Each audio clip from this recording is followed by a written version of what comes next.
And the Super Bowl is now set. It will be the Patriots and it will be the Seahawks. This is SportsCenter. It is Briscoe and Eves. But let's just be honest. This is a slightly different version. Because this is the Snowden version. Like most of you, we're just trying to stay warm and safe. I hope the same is for you.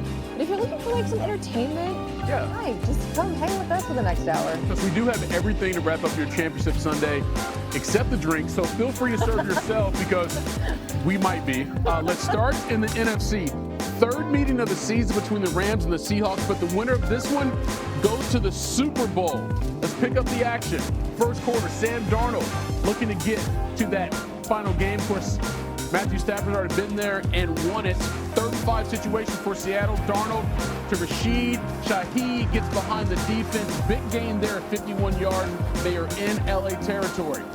So that would set up eventually a third and goal situation. Kenneth Walker didn't like where he was going, so he takes it outside and dives in for the touchdown. Seahawks with the early 7-0 lead.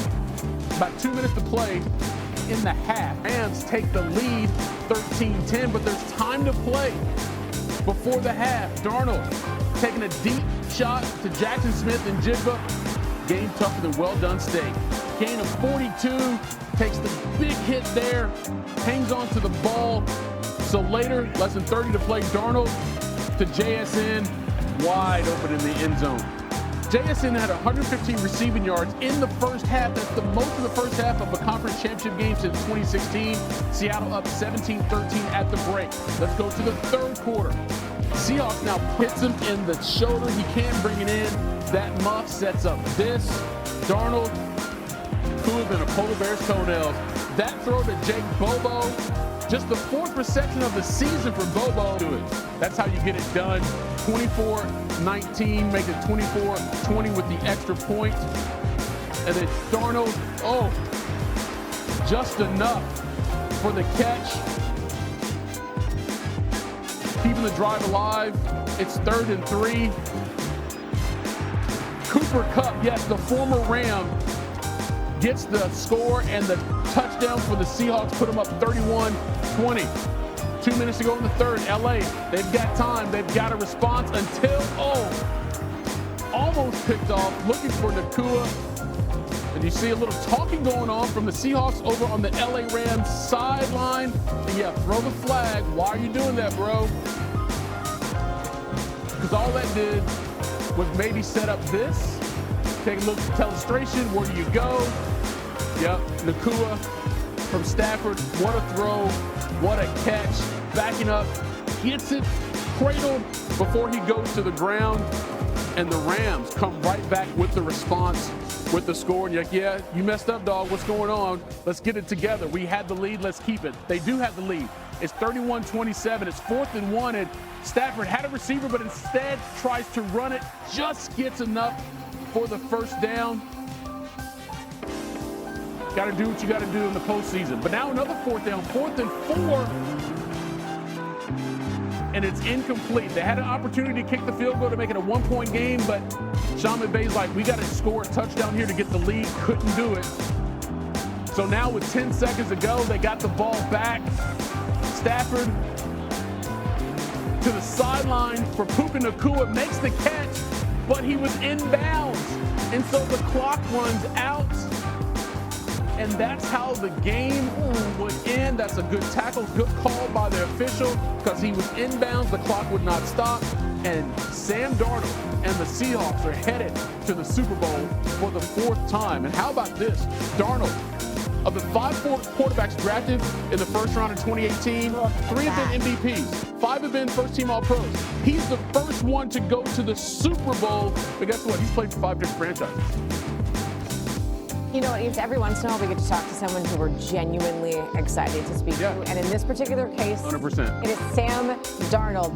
Sir, you are going to the Super Bowl. Just your thoughts on that sentence. It's unbelievable. I think the reason I'm so excited is because the guys that, I've done it with all season. The guys behind me, the coaching staff, we've all worked to get to this point and to put together a pretty solid plan and execute it. That's that's the reason I love doing what I do. And to be able to do it again, like I said, with this locker room is unbelievable. I think for you though, like your personal story, it's been very well told at this point. If you look at the arc of your career, those days in New York, everything that went down last year with Minnesota, and then to now be in Seattle and going to the Super Bowl with Seattle. If someone would have said to you, let's just say 4 years ago, you're going to be in the Super Bowl in a few years, what would you have said then? I mean, I've always believed in myself. I've always believed in my teammates, my coaches. So, you know, it's really just a one day at a time mindset. And I think with that mindset, we're always going to continue to, you know, be solid. You know, we'll be solid no matter what we do in this life, whether we go to the Super Bowl or, you know, whether we don't win as many games as we should. So it doesn't really matter. You know, we're on to the Super Bowl, and I'm so excited to be doing this with this team.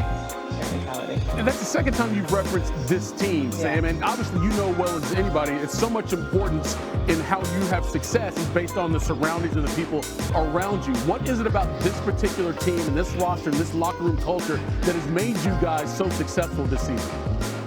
Yeah, we talk about it all the time. Just the guys that we have in that locker room, it's unlike anywhere I've been, and you know, it's a special group. And you know, I wouldn't want to come out to the football field and play ball with anyone else. And here's the thing, Sam, they've said the same about you. Because there were moments early in the season where you were getting some criticism, and it was your teammates front and center, not just having your back, Sam, they were having your front. In that moment, what did that mean to you in terms of how you would respond to that adversity? Yeah, I mean, you know, it's awesome. You know, whatever, you know, your teammates have your back, you know, whether you're going through a tough time or you know, whether you're on top of the world, you know, and you're playing a really good game. So we always have each other's backs. That's what we always say, special teams, offense, defense. You know, we're always going to pick each other up. So, Sam, unlike the Patriots who now have to, you know, fly across the country to get home after their win to get to the Super Bowl. Blizzard, by the way. Right, a blizzard. You're home. What does the rest of the night look like for you and your teammates? Yeah, I mean, I'm going to go and celebrate with my teammates, and then I got some friends and family here that I'll be able to, you know, celebrate with. But we got another one coming up here in a couple of weeks that we're pretty excited for. Kind of a big one. Yeah. We'll see about that. There we go. Yeah, I don't know what that looks like quite yet, but we'll get in there and find out. Well, I'm looking forward to hearing about it, if nothing else, exactly. Sam. Congratulations, man. Look forward to seeing you at the Super Bowl coming up in a couple weekends. All right, appreciate you guys. All right, 10 QBs have thrown for 300 yards, 3 touchdowns, and 0 picks in a conference championship, including both Darnold and Stafford Sunday. Unfortunately for Stafford, he's the only one to lose when doing it. He's got a year left on his contract, but what does that mean for his future? Do you expect Matthew Stafford to be back next season? I mean, if he still wants to play, what the hell kind of question is that? The answer, yeah. You have to ask him. We've been totally present. I know that if he wants to, he's still playing at a pretty damn good clip. I mean, he's the MVP of the league, and if he's not, you know, I mean, I got respect for everybody else, but this guy played at a level that's just different. I can't generalize, you know, 6 months of my life, 10 minutes after a loss. So appreciate the guys in this locker room a whole hell of a lot. Everybody that helped me, you know, and helped our team be as successful as we were this year. And that's all I'll answer for you. It's emotional right now, but how excited are you for the future of this team and being a part of it? I mean, it's tough to focus on that right now. It's a tough moment that we're in right now, so we'll process the emotions of this and then worry about that. But I mean, obviously I love this team, love what this team is about, and the fight that we had all year, and it just sucks to come up short.